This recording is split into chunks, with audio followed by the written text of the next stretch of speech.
Olá, tudo bem com você? Na lição de hoje, nós vamos estudar por que a ira de Deus foi justa contra os hebreus. Mas antes, não se esqueça de, ao final, de se inscrever, compartilhar e deixar o seu gostei, tá bom? Então vamos para a nossa lição de quarta, a justa ira de Deus. Qual foi a reação de Moisés diante da ameaça de Deus de destruir Israel? Êxodo 32, 9 a 29. Veja bem, a expressão a justa ira de Deus é justa, primeiro porque é legítima. Havia uma causa, mas não é apenas certa por isso. É justa porque é proporcional. É justa porque tem uma razão de ser. Quem realizou a rebelião e fez conscientemente, sabia que estava fazendo. Mesmo que tivesse motivações e estivesse vivendo em uma situação de transição, sabiam o que estavam fazendo e desafiaram a Deus. E então tem a pergunta: por que então Moisés interfere? Se a ira de Deus é justa porque Deus não executou? Estas são as questões igualmente importantes no contexto. Mas vamos primeiro abordar a questão por que é justa. É justa porque o pecado, nessa escala e nessa forma, ele não tem razão de ser. Não é justificado de forma alguma. Mas por que Moisés interfere? Porque Moisés ora intercedendo pelo povo. Há algo de belo nessa história. Deus havia feito uma promessa a Abraão. Deus havia chamado Moisés em uma situação em que Moisés não esperava mais, ou em circunstâncias em que Moisés não esperava mais de ser chamado. 80 anos após o nascimento de Moisés, Moisés aceita o chamado e liberta o povo através da orientação e direção de Deus. E Moisés se apaixona pelo povo. Moisés ama o povo. Eles são o seu povo, mesmo sendo rebeldes, mesmo com todos aqueles altos e baixos. Moisés ama o seu povo. Em outras palavras, o que Moisés aprendeu durante seu tempo pastoreando ovelhas no deserto de Midian é crucial nessa história. As ovelhas moldaram o coração de Moisés a ponto dele as amar. Porque as ovelhas são assim.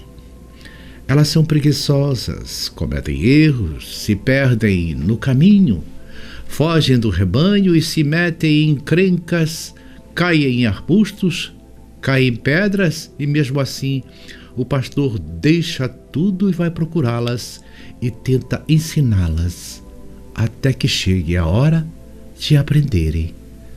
Moisés aprendeu com as ovelhas e ele olha para Israel e vê também essa necessidade, e agora ele assume o papel de pastor daquele rebanho, daquelas ovelhas, e faz exatamente o que tem que fazer e intercede por elas.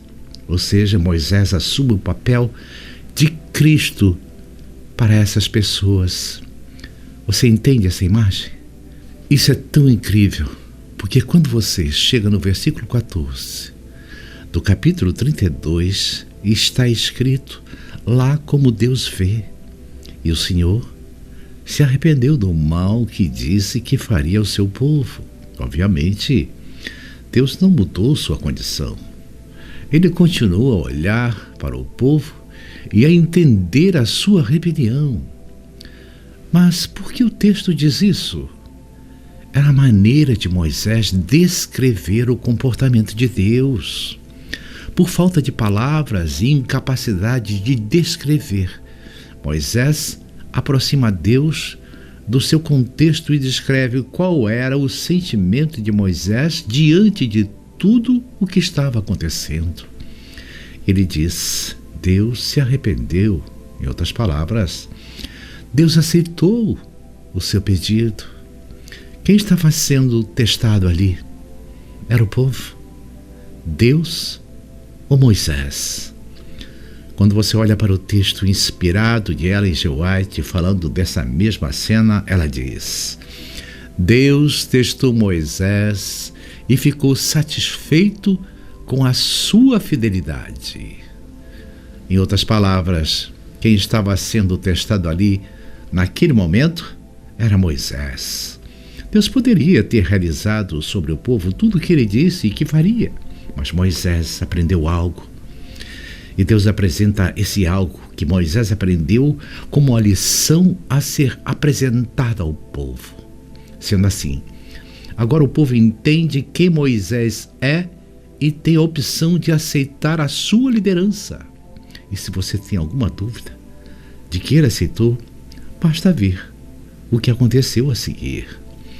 Esse povo foi liderado por Moisés no deserto por 40 anos. Como alguém pode aceitar isso e não se rebelar contra Moisés?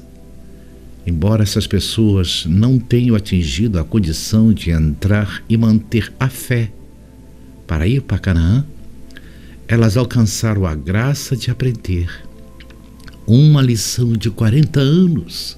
As coisas que não aprenderam naqueles poucos dias, elas aceitaram isso e começaram a viver sob a liderança de Moisés por 40 anos, até que a próxima geração estivesse pronta para entrar em Canaã. Então, a profunda lição da intercessão de Moisés mudou o comportamento dessas pessoas a ponto de elas aceitarem a liderança de Moisés, porque poderiam ter rejeitado a liderança, poderiam ter rejeitado as ações de Deus, poderiam ter rejeitado permanecer 40 anos no deserto, mas agora entendiam o que realmente aconteceu, o que também nos ensina essa história. Se você observar os detalhes que seguem o modelo, as coisas que aconteceram perto daí, primeiro você tem a intercessão, alguém orando pelo povo. E aqui aprendemos algo importante para o nosso tempo: o peso e a força da oração intercessória. A oração intercessória que toca o coração de Deus, como eu disse, não porque Deus precise, mas quando fazemos isso e entendemos a ação de Deus, percebemos que na realidade não foi Deus quem agiu, fomos nós. E o segundo aspecto é a verdadeira liderança que aparece aqui. A verdadeira liderança não é apenas aquela que guia o povo, dirige ou comanda.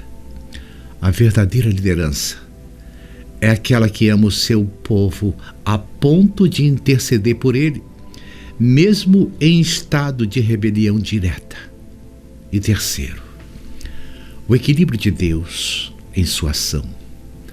A ira de Deus é justa, mas sempre se mistura com misericórdia, que é maior em sua aplicação do que a ira. Então, quando pensamos sobre essas questões, quando observamos essas questões, o que é importante nesse processo de intercessão é o que você vai saber na lição de quinta. Aproveita agora para se inscrever, comentar e deixar o seu gostei, tá bom? Bem, até amanhã, se Deus permitir, e que o Senhor vos abençoe.